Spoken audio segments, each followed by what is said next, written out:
Hey everyone, welcome to my channel. This is part 2 of the neural network OpenCV self-driving car using Raspberry Pi. So in this video we are going to look at training. So in the previous one we looked at how we can actually collect our data using the joystick and using the motor module. Now we are going to look at how we can actually train that data that we collected. So this is the demo video. It will be available in the description. Now this was the training part, this was the data collection part that we did earlier, and we got all of these files. These are the images, and with the images we also got the staging angles. So each image has a corresponding staging angle, and now we need to train using these images and these staging angles. So here you can see this is the training process. So we will look at how we can run this. So this is basically the overview of the project. We have already done part 1, which is the data collection. Let me zoom that in, and you can see here we have the images folder and the log file that we get after the data collection part, and now we use these two things to actually train. And at the end of the day we need a model.h file, and using this model.h file we will predict the new images that will be coming from the webcam, and once we have that prediction we will send it to the motor module. Okay, so now the training part is a little bit complicated. If you go to my website, let me show you here. So if you go to my website here, you will see that we have done this self-driving simulation using NVIDIA's model. So this is basically the model that we created to drive the simulation using the Udacity simulator. And the idea of this video is pretty much the same, but we will do it on a real car, on an actual Raspberry Pi, rather than a simulation on the computer. So if you want to go step by step and line by line, then I would recommend you check out this series. Again, all of this is free to use and you can enroll. A lot of the times I am getting emails that I'm unable to access. A lot of the newcomers, they go here, they try to click, nothing happens. What all you have to do is you have to click on enroll and sign in, and you will get access to all of this. Okay, so let's get started with the training part. So I have split it into 10 different sections, and as I mentioned before, the training part is a little bit complicated than the the data collection or the implementation part, so it might take a little bit longer to understand, but I will try my best. So here we have 10 different steps, and we will start from the first step. As you can see here, the first thing we will do is we will import our information, and this information is basically the images and the staging angle, and we will use pandas to actually balance our data. So therefore we are going to put it in pandas format, and that format is basically data frame. Then we will visualize it. You can see here we have these staging angles. We will visualize them and then we will balance them. Then we will prepare them for processing, which means we will bring it out of the pandas format and we will put it in list format so that we can use Python functions very easily. And then we can use the split method to actually split the data for validation and for training. So the Y is for validation, the val is for validation and the train is for training. So we have X train and Y train.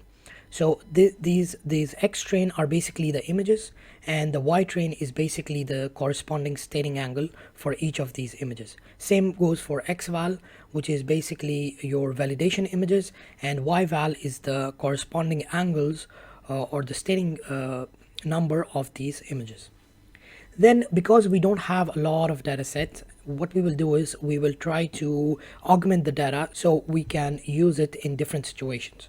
So here you can see that we will translate, which means we will move the image left and right. We will zoom in and out, we will increase and decrease the brightness, and we might flip it as well. So if it was going towards, if the road was going towards right, if we flip it, it will go towards the left. But once we flip it, we also have to flip the staging angle. So actually the staging angle will be here, the the Y train and the Y val. Then the next step is pre-processing. By the way, this is not happening at this point. So we are creating the functions, but we are not changing the images. Even at this point, till point number 5, we still haven't imported the images. All we have is the path of the images. We don't have, we haven't really imported the images. So here as well, we are creating functions to do this. We are not actually doing it on the images. We will do it on the images. We will apply all these functions on the images once we start the training process. So for pre-processing, we are going to crop so that we have the appropriate region, only the place where we have the road and not everything else. Then we will change it. We will change the color space. And then we will add some blur, we will resize it, and we will normalize it. And at the end of the day, we will create a TensorFlow model, and these, as you can see, are the parameters of that model. And then we will start the training process. So we will train it for 10 epochs, and then after the training is done, we will save the model, and this will create a model.h file. And at the end of the day, we are going to plot our results using Matplotlib. Okay, so enough with the introduction. Now we will go on to our code. So in the code, surprisingly, we only have 2 files. The third one is basically the requirements file.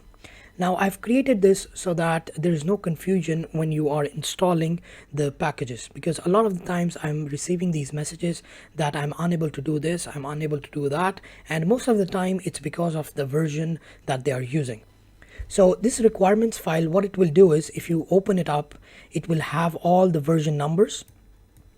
And what PyCharm does by default is that if you have this file and if you open up your code, then it will automatically ask you whether you want to install this or not.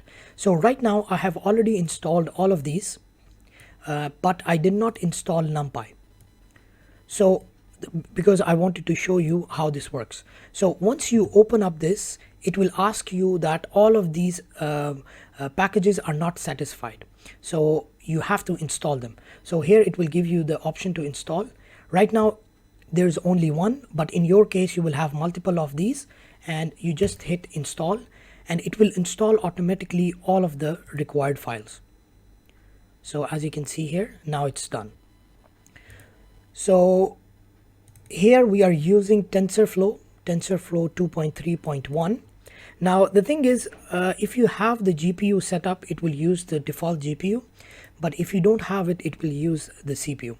In my case, I'm using the GPU, and all of this I'm writing down here so that it does not show me a lot of warnings. Whenever you use a GPU, it will show a lot of warnings, and I don't like that, so I have added this line just to remove that. So here we have 2 files. So we have the training.py, which is the main file, and then we have the utilities. So the utilities will have all the functions, and the training will have the main bigger picture idea. So here I have labeled all the steps: step 1, step 2, step 3, step 4, 5, 6. You can see, even though 4, 5 and 6 are not done here, they are done in the utilities. I've still written them down here. And the same thing I have done in the utilities, I have written down all the steps. So step 1, step 2, step 3, 4, 5, etc.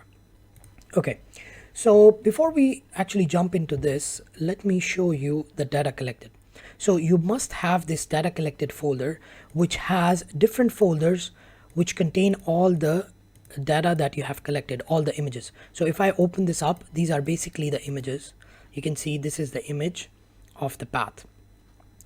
And if I close this, and this is the log file, so you have 17 here, and this is the log file of 17. So here you can see that we have the path of the complete image, and then we have the staging angle. So here it's 0. So if we go down, you can see here it's 0.08, 0.06. A lot of the times it's 0 because we are driving straight, but sometimes we are turning, and that has been recorded. So what we have to do is we have to put all of this and we have to visualize this on a graph so that we understand what is happening. Now, before we do that, we have to import. So this is our first step, as I have mentioned before. So in the first step, we are collecting the images path and the staging angle, and we are putting it into pandas format. So this is the step one, and it is using this function import data info. So if I just press Control and left click on my mouse, then it will take me to that function, which is basically in utilities. It's not that far away. You can check it here. So what happens is that this function basically brings in all of the data into one single format, which is your data frame. And at the end of the day, it will return this data. And what we will do is we will use this data, which will be, let me actually show you how it looks like. So let's just print its head, data.head.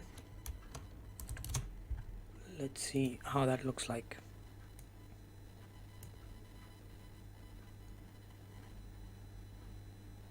And there you go. So here you can see that the data.head basically prints out the first 5 elements. So here you can see that this is our data after the first step.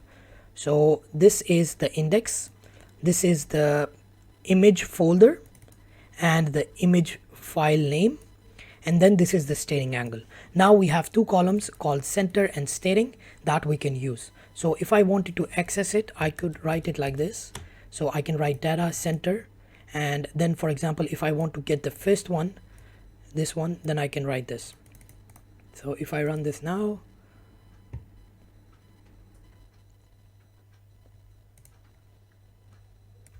so you can see now that this is the first element. I think I mentioned it wrong earlier. Data.head. If I go back,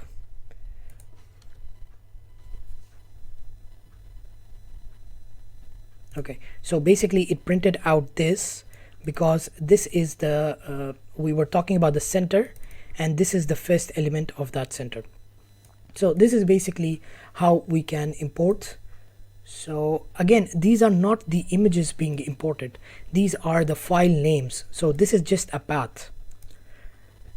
And the reason why we are doing this is because if we want to shuffle the data and if we want to delete some data, we don't actually want to delete those images. We just want to not use them. So what we can do is we can put them in a list and we can remove the name of the images that we don't want instead of removing the actual image. That's why we are importing all the names rather than the actual images. And later on, when we want to, we can import the images through these names. Okay, in step 2, we have to visualize and balance our data. So let's go to balance data, which is in utilities, and you can see here, this is the balance data. And here you can see that we have I will explain what this is. 300. Here basically we are plotting using matplotlib. It's nothing fancy, and then we are actually balancing it out. So let me first show you what is happening. Okay, so this is our data visualization. So this is this part here. So this is the first part, data visualization, which is basically showing us all of the data that we have collected. So we have for staging angle 0, we have 2000 samples. So that is a lot of samples when you compare it with 0.4 or minus 0.4 and 0.4 and all of the others. So what is happening is that most of the time we drove straight, and that's why we have a lot of 0 values.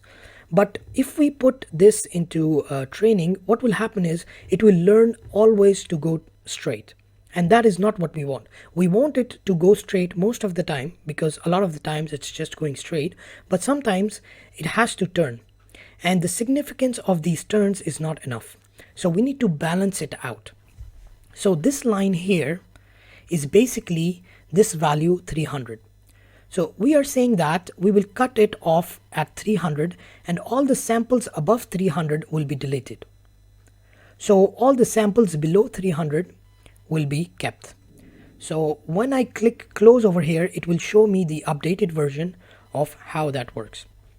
But before I go there, let me just explain the actual range of steering angle is from -1 to 1. But here it's just showing from -0.4 to 0.4.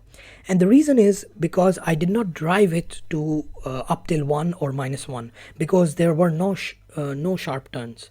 So therefore the values, they range within these values. So I can close this now, and now it will show me the balanced data. So as you can see here, this is the balanced data, and you can see this is the 300 value that I was referring to, and now it has cut off all the values above that, and now our data is much more balanced. So you can see that even though we have a little more on the right hand side, that is fine. We can always go back and add more data, but for this purpose it's more than enough. So this is our second part where we are visualizing. So here you can see that it will remove. So first of all, it will show us all the data, and then here we are basically removing all the data and showing back again. So at this point it will show that you have total images of 2590, and what it did was it removed 1700 images, and the remaining images are 863, and this is what we have done up till this point. So it will show you, where is that? Yeah, so this is the remaining images and this is the removed images. So far this is what we have done. So then we can go on to step number 3, which is preparing for processing. Now in this part we are simply converting the data frame back to list, in which we are creating two different lists. One is the images path list and one is the staging list. So as you can see here, this is the images path list and this is the staging list. And if I wanted to import any image, I can simply write cv2.imread and I can give the path name, for example, path number 5. So it will import that image. So this is now ready for importing. So the next step is to split the data for training and validation. Now here we will simply use, we have nothing in the utilities for this. You can see we are going from step 3 to step 5. So in the training part, it's just one line. Here we are splitting the train and test data. It says train and test, but it is actually for training and validation. And we are using basically, where is it? Yeah, this train test split in the scikit-learn library. So we are using that. So let me show you this. Let me just bring it down. Yeah, so here the test size is 0.2, which means that we have 20% for validation and we have 80% for training. So xtrain is basically a list of all the images. X value is also a list of all the images for validation. Ytrain is basically the staging angles of all the images, and Y value is again the staging angle of all the validation images. And once we have split it up, we can print out the values. So here you can see, so total training images, it's 690 and total validation images are 173. Okay, so we have completed 4 steps, and the 5th step is basically augmentation of data. So in this step, we are basically going to go to utilities, and here we have this function Augment Image. Now within this, we have these different if statements, and it will run each time, and it has a 50% of chance that this will happen. So we are randomly adding zoom, translation, brightness, and flip. So the first one is basically translation, which is using affine, and then the second one is basically zoom, which is also using affine by scaling, and the third one is brightness. We are increasing and decreasing. This is the minimum value, this is the maximum brightness value, And then we are using the flip method. And as I mentioned before, if we flip, we are using the CV2 flip function. If we flip, we have to flip the staging angle as well. So if the staging was right, for example 0.2, then we have to make it minus 0.2 because now it will be left. So we have to change that as well. And once that is done, we will return our image and we will return the new staging angle. Now all of this we are not doing at this point, we will do it while we are training. So this is just a function in which we can send in the image path and the staging. And in this function we are actually importing the image. It's not just the name of the file anymore, it's the actual file. Okay, so I have this sample code here as well. This is for testing. If you want to test and display, you can use this. So let me show you how this works. If I remove this, and here you can see that I have referenced this to data collected image folder number 18. You can see here this is the 18, and then inside that we have a random image that we are using. So let me run this and see what happens. And there you go. So this is the sample image, and if I open this up, number 18, if I open that and if I try to find this file, let's see what happens. Let me copy that and paste, and there you go. So this is the file, and this is the one that we have now. So as you can see, it has clearly flipped this image.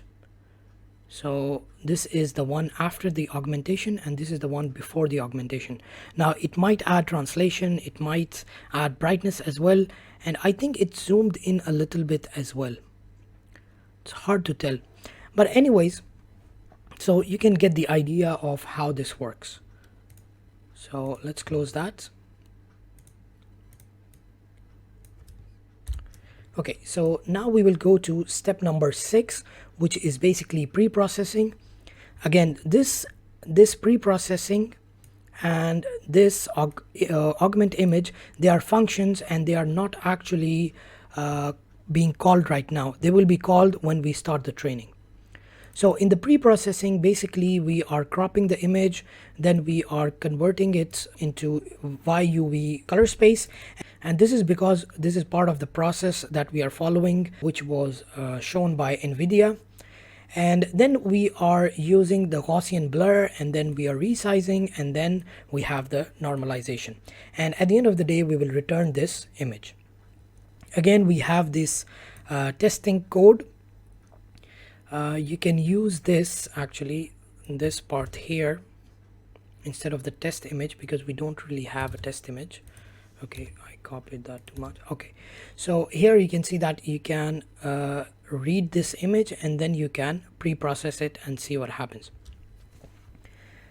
Then in the step number, where are we? In the step number 7, we are going to create the model. So let's have a look at that. So in the model, we have the sequential model, and we are basically following the steps that NVIDIA has shown. So we have convolutional layers with the respective filters, and then we have the dense layers, the flattened layer, and we have all the activation functions. And then we are, at the end of the day, we will compile it and we will return the model. So if we go back here, this is how we create the model, and then the model is stored over here. Now using this, we will start our training. But before we do that, what we will do is we will create a function called data generation. And what this function will do is that whenever we want some amount of images, for example, we want 100 images, we can tell this functions, okay, I need 100 images. So this function will go and it will augment 100 images, and it will pre-process this 100 images, and then it will send it to us. So that is what this is doing. So we are saying that use the X train and the Y train, and using these, select 100 random images, pre-process them, augment them, and send us back. So let's look at this data generation function. So here we have the data generator. So basically what we are doing is we are creating batches. So this is the batch size, which I referred to as 100 before. So if we say that we need 100 images, it will take random images. As you can see here, we are taking random images, and then it will augment it and it will pre-process them, and then it will send us back. You can see here. So it will send us the image back and the staging angle as well. So this is the idea of this data generation, and it also has a flag where we are going to train or we are using it for validation. So we have to define whether we are using it for training or for validation, because we are not going to apply one method if we are validating. Okay, so we are not going to augment the images if we are doing validation. We will only augment the images whenever we are training the images. So here you can see that we are using data generation, and we are saying that it is for training because it is 1, and then we want 100 images, and it will create a batch of 100 images, and every time it will run, and we will run it for 100 times. So the number of steps per epoch will be 100, and then we will run the epoch 10 times. So we will have 10 epochs. Each epoch will have 100 steps, and each step will have 100 images.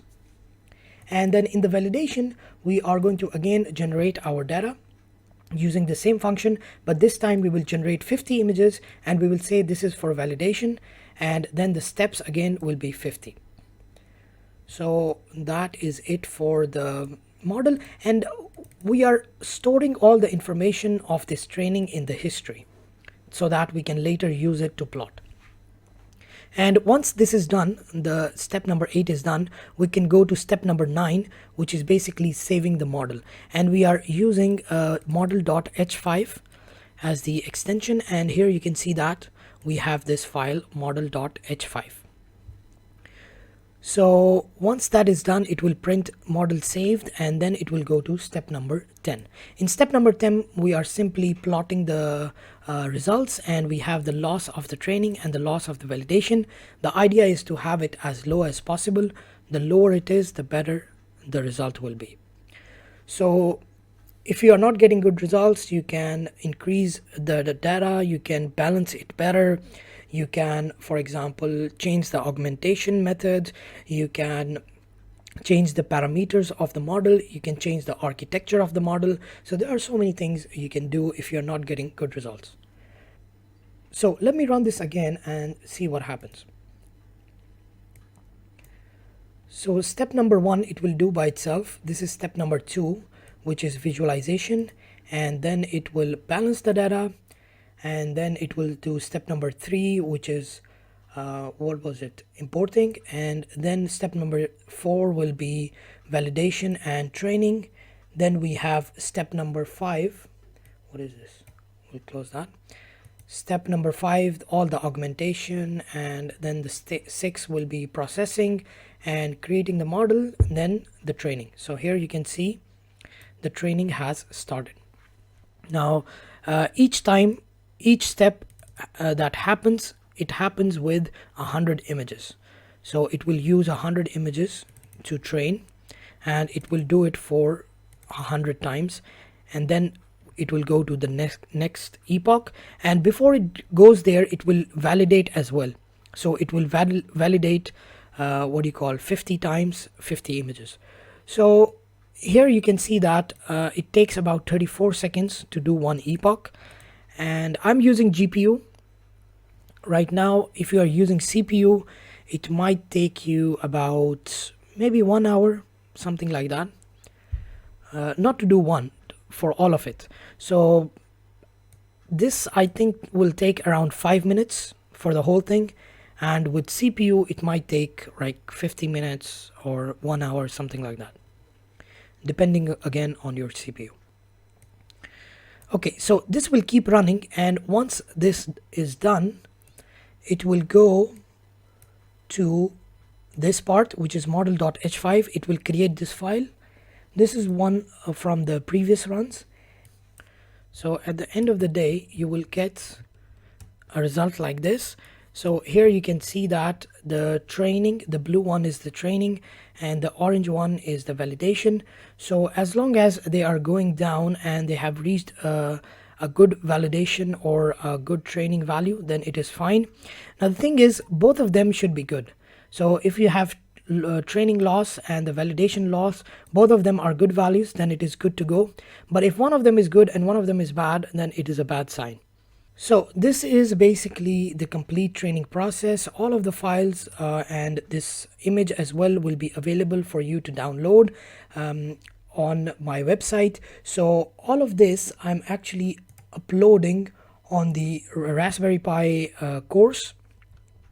So here is that Raspberry Pi course, and as you can see, it will take you step by step and it will show you how to install Raspberry Pi, the Raspbian, how to install OpenCV, how to do DC motor control, how to actually build the hardware, and then how to control motor, keyboard, joystick.